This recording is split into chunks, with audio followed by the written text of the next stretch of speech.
Before I moved to Morocco, I thought I was ready. I thought I knew what to expect and I had everything down. I used to come to Morocco as a child almost every summer. So no surprises, right? Boy, was I wrong. There are some things here in Morocco that you should really, really know about. And I wish I knew about before I moved. It wouldn't have changed my decision. I would still move to Morocco. I think it's important you know these things.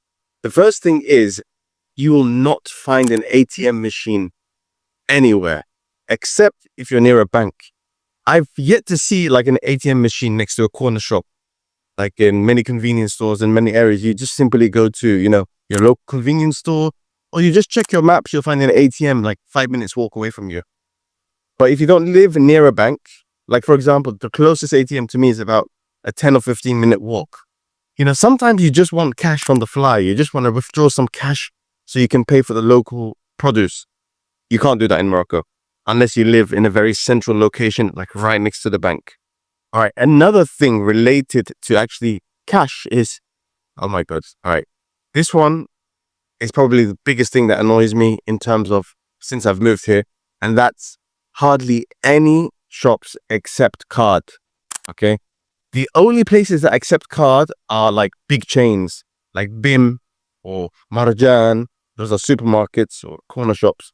But any other store do not expect for there to be a card machine for you to pay for your stuff.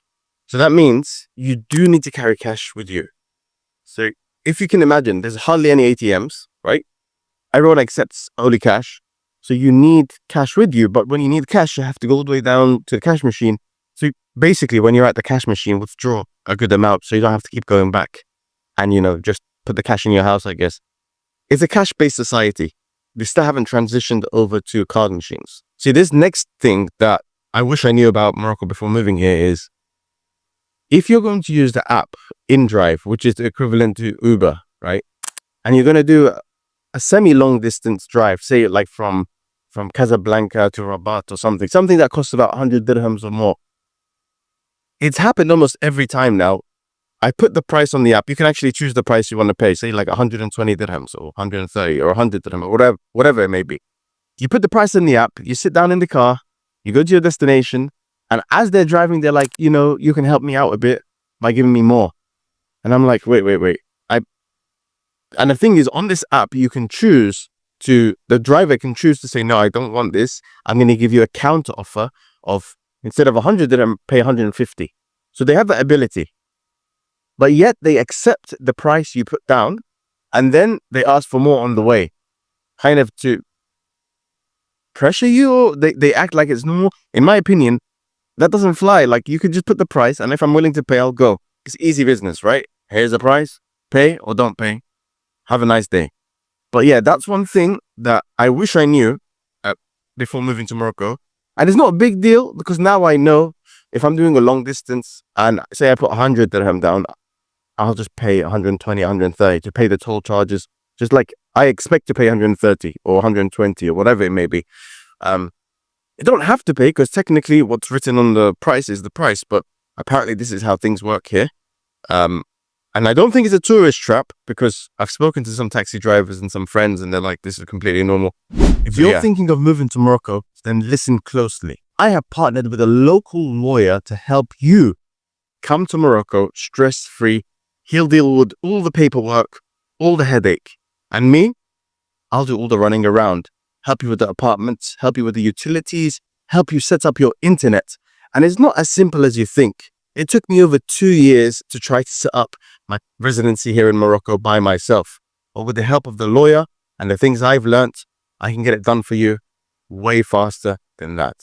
You see, Morocco is not a country where things are straightforward and simple. There are lots of barriers to jump, hoops to go through, and I don't want that for you. So if you are interested in moving to Morocco, book your free consultation call and let's see if we can help you out. Until then, Assalamu alaikum. The next one is a big one, particularly for me. I like the 24-hour supermarkets and convenience stores. Why? Because you can just pop in whenever you like, grab some food, grab some milk, whatever it may be. I lived in Japan for over 11 years. Literally every convenience store, with maybe a few exceptions, are 24 hours. And they're everywhere. Like every like 100 meters, you'll see a convenience store. Or maybe that's exaggeration. A few hundred meters, you'll see a convenience store. And the convenience was amazing. You'd never have to worry about, oh, I have to go shopping now.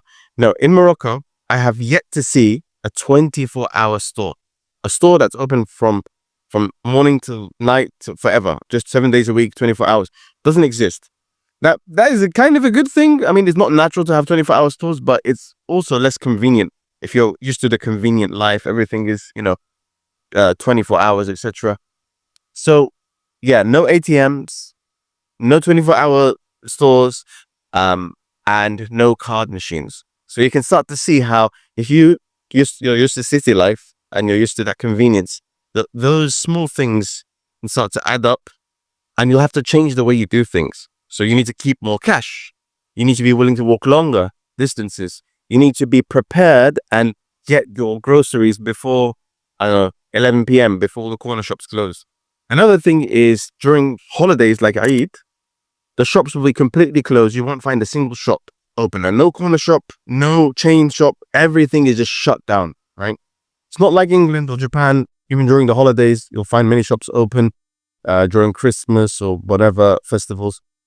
In Morocco, everything closes down. It's a standstill, right? So you need to get your stuff like a few days before Eid or the day before Eid, for example, your milk, your food, everything. Otherwise, you can potentially go out without food for a couple of days. There's no Glovo, which is the Uber Eats equivalent, where you can order food and you can order stuff. Or there's a train.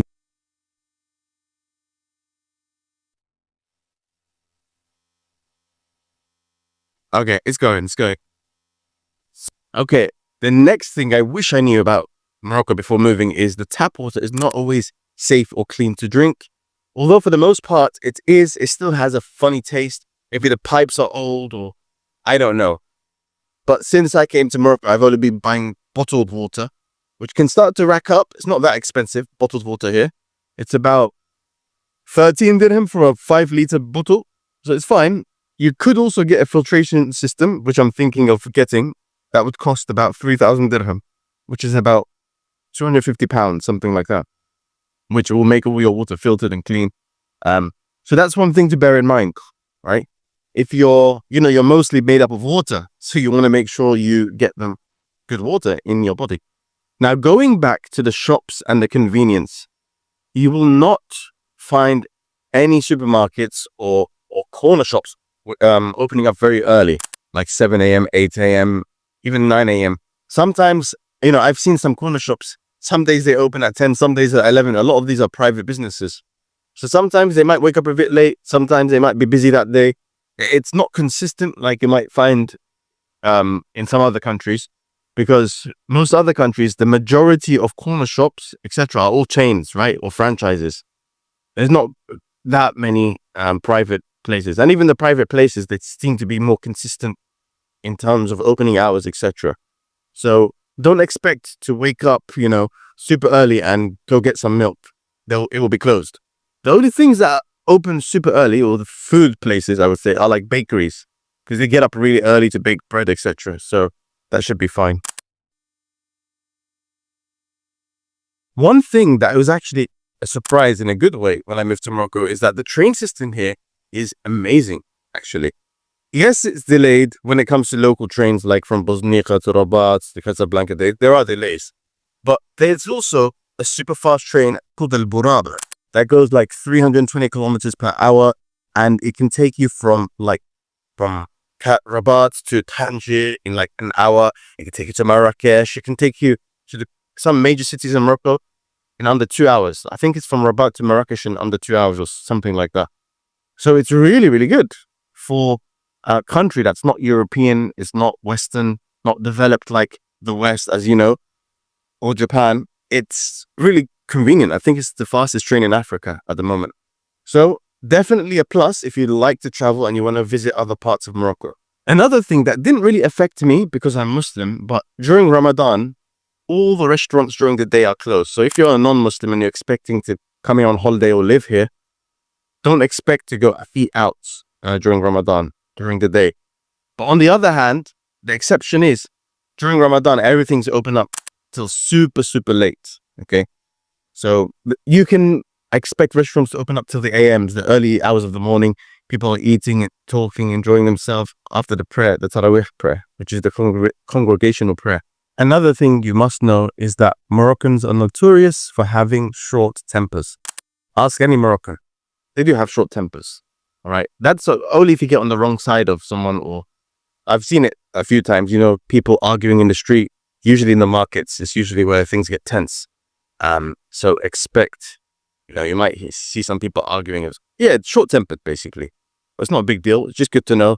And to be honest, that's something I expected because I'm half Moroccan. So I do have a little bit of a temper sometimes. But yeah, not as much as the guys here. Definitely not. I hope that gave you a little bit more of a perspective about Morocco, what to expect, even though I didn't expect a lot of these things. If it was useful, you know what to do. Hit that subscribe button and let me know what's one thing you didn't expect about Morocco if you live here. And if you are Moroccan, please share with the guys who want to come something that you think they won't expect. And yeah, I'll see you on the next one, guys. Assalamu.